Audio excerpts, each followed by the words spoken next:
After World War II, Japan went through hard times. Major cities such as Hiroshima and Nagasaki were destroyed by atomic bombs.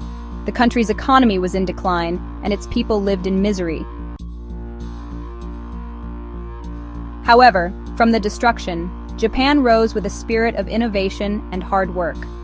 Under the leadership of Prime Minister Shigeru Yoshida, the government implemented an economic policy known as the Yoshida Doctrine, which focused on industrial and trade development, while national defense was left to the United States. This strategy allowed Japan to allocate more resources to developing domestic industries, including the automotive sector.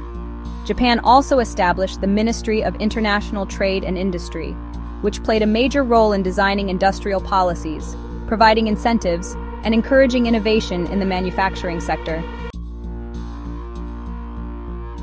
In addition, massive investments in education and workforce training produced a generation of skilled engineers and technicians.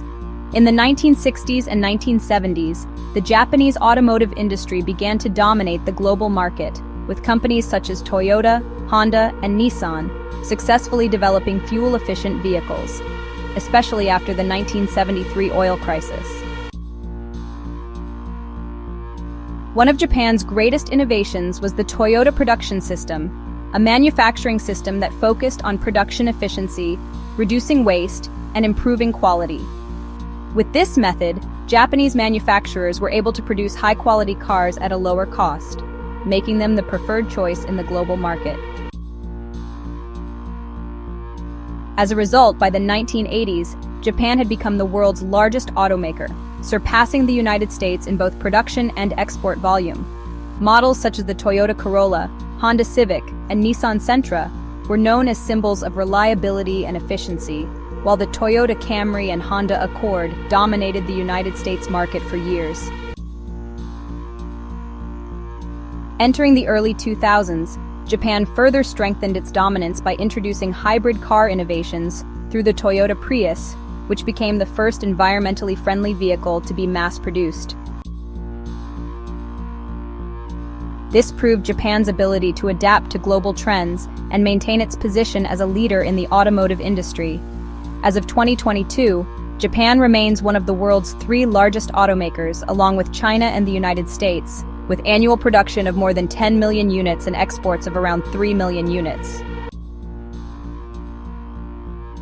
The automotive industry accounts for more than 18% of Japan's total exports, demonstrating strong dominance.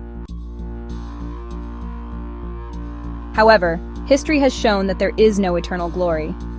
When Japan was at the peak of its glory, China was actually starting to pioneer its automotive industry. In the 1980s, when Japan had become a global leader, China's automotive industry was still lagging behind in technology and production capacity.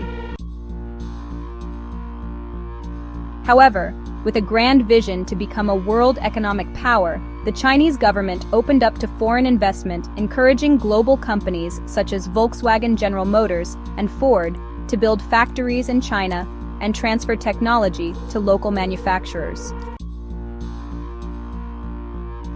The biggest momentum occurred in 2009, when China surpassed the United States as the world's largest auto market with sales of 13.6 million passenger vehicles.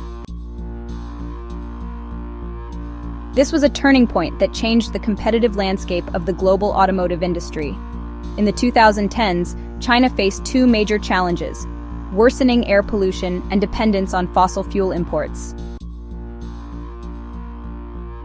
However, instead of seeing it as an obstacle, the Chinese government has turned it into an opportunity by investing heavily in electric vehicle technology and renewable energy.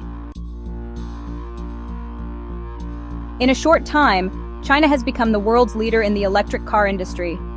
In 2023, China managed to export 4.91 million vehicles, surpassing Japan, which exported 4.42 million units.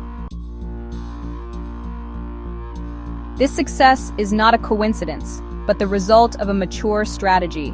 The Chinese government provides incentives, subsidies, and policies that support the growth of the electric car industry, unlike Japan, which has been too long sticking with hybrid technology and late investing in pure electric vehicles. With cheaper labor and easier access to raw materials, Chinese car manufacturers can reduce production costs without sacrificing quality. Companies such as BYD are leading the way in developing more efficient and long-lasting lithium-ion batteries, and have even begun developing solid-state batteries, a technology that Japan is also pursuing. If Chinese cars used to be considered cheap with less attractive designs, now they have collaborated with international designers and implemented higher production standards, producing stylish vehicles with quality that is on par with Japanese and European products. China is not only focusing on the domestic market, but is also aggressively entering the European, Southeast Asian, and United States markets.